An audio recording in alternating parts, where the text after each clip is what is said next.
तो अटल श्रीवास्तव को कांग्रेस ने बिलासपुर से टिकट दिया है। अटल श्रीवास्तव का क्या कहना है, क्या कुछ कहना है और क्या रणनीति पर चल रहा है, ये सुनाते हैं।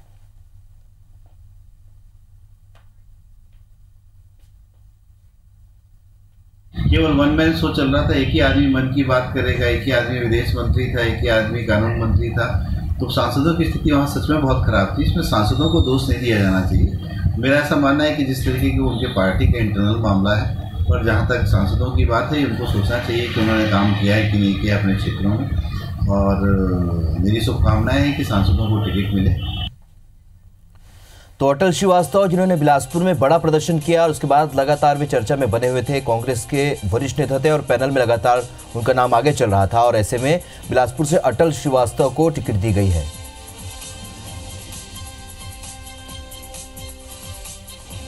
तो चलिए, हमारे साथ जुड़ चुके हैं भोलाराम साहू, जो कि राजनांदगांव से कांग्रेस के प्रत्याशी बनाए गए हैं। भोलाराम जी, सबसे पहले आपको बहुत बहुत बधाई। कांग्रेस से आप प्रत्याशी बनाए गए हैं। आगे चुनाव को लेकर किस तरह से रणनीति बना रहे हैं, किस तरह से चुनाव लड़ने की योजना है? जी धन्यवाद, आपको भी बहुत बधाई, शुभकामना IBC 24 को। सबसे पहले तो मैं हृदय से आभार व्यक्त करता हूँ राष्ट्रीय अध्यक्ष माननीय राहुल गांधी जी का, और छत्तीसगढ़ प्रदेश के माननीय मुख्यमंत्री भूपेश बघेल जी का, और हमारे प्रभारी मंत्री माननीय मोहम्मद अकबर जी को, जिन्होंने मुझे इस राजनांदगांव से लोकसभा के प्रत्याशी के रूप में आशीर्वाद दिया है। और हमारा जो है जो चुनौती हमको हमारे कार्यकर्ता, हमारे मतदाता के साथ मिलके हम चुनाव लड़ेंगे। इसमें किसी प्रकार का वो है नहीं जी। जिस तरीके से वो भाजपा का गढ़ रहा, यहाँ पर इस वक्त रमन सिंह का नाम भी आगे चल रहा है, हो सकता है उन्हें भी टिकट मिल सकती है।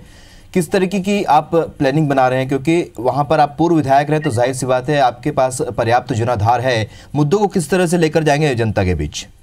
देखिए, मुद्दे तो बहुत ज्यादा है यहाँ पर, और वो मुद्दे जो है चुनाव के समय उसको किया जाएगा। और हम जैसे सबसे पहले बड़ा मुद्दा तो हमारे पास जो है यहाँ पर जो काला धन, और हर यहाँ पे किसानों के खाते में 15 लाख रुपए, लेकिन 5 साल बीतने के बाद जो है वहाँ उनके खाते में 5 पैसा गया नहीं है।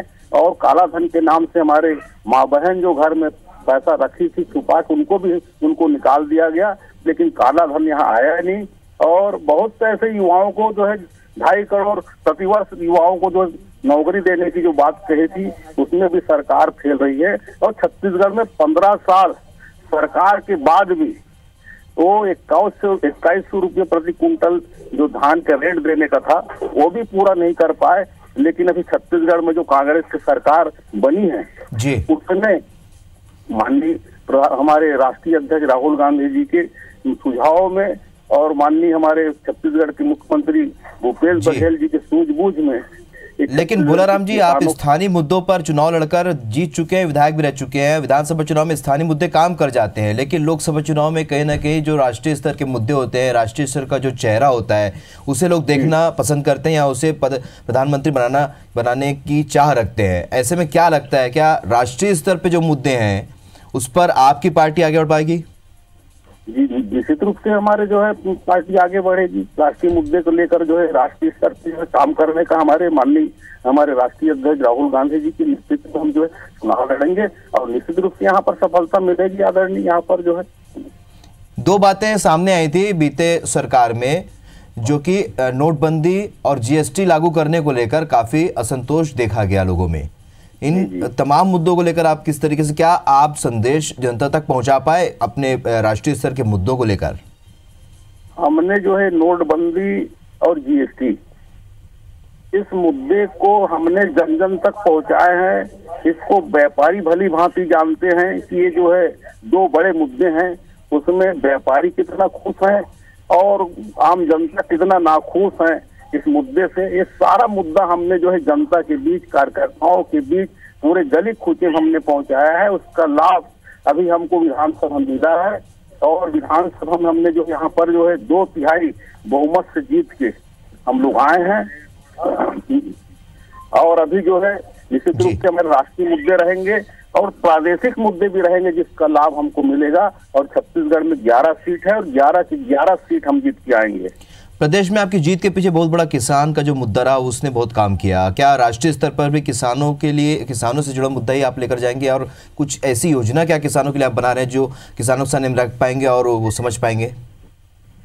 देखिए, अभी तो छत्तीसगढ़ में जो है किसानों के मुद्दे से हम लोग जो है छत्तीसगढ़ में हम सरकार में आए हैं, लेकिन हमारे जो राष्ट्रीय उच्च स्तर के नेता जो हैं निश्चित रूप से जनहित में जो है घोषणा पत्र जो भी बनाने का है वो लोग बनाएंगे, जिसका लाभ हमको मिलेगा और निश्चित रूप से राष्ट्रीय स्तर पर इस मुद्दे को भी जो है उठाया जाएगा। और आज जो छत्तीसगढ़ प्रदेश में किसान इतना खुश है कि भाई 3 घंटे के अंदर किसानों कर्ज माफ और 3 घंटे के अंदर जो है 2500 रुपये धान खरीदी का समर्थन मूल्य, ये हम सब के लिए बहुत गौरव की बात है। किसानों के जीवन में खुशहाली ला दी है जी। आज किसान जो है इतना गांव बोर करा रहे हैं, फेंसिंग तार करा रहे हैं और बहुत सारे ऐसे अपने जो जीवन में काम आने वाले बच्चे के भविष्य के बारे में, परिवार के भविष्य के बारे में जो है आज सरकार जो आशीर्वाद दे उसका लाभ सब ले रहे हैं।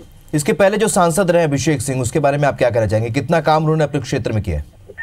देखिए, इसके पहले जो सांसद रहे हैं उसके बारे में तो मैं कुछ नहीं कहना चाहता। जनता जानती है जी कि राजनांदगांव के विकास में उसका कितना बड़ा योगदान रहा है, लेकिन जनता इस बार हमारे राष्ट्रीय अध्यक्ष जो हमको जो प्रत्याशी बनाए हैं और माननीय भूपेश बघेल जी, निश्चित रूप से हम जो है इस राजनांदगांव जिले के साथ साथ छत्तीसगढ़ प्रदेश के विकास में पूरा जो है हम जो उसके साथ कंधे से कंधा मिला के चलेंगे ताकि हमारे क्षेत्र की जनता को जो सुविधा मिल सके। सबसे बड़ा मुद्दा हमारे क्षेत्र में है कि अपन जो है पानी, बिजली, शिक्षा जी, ये सड़क, ये सारा चीज जो है बहुत पिछड़ा हुआ है राजनांदगांव जिले में।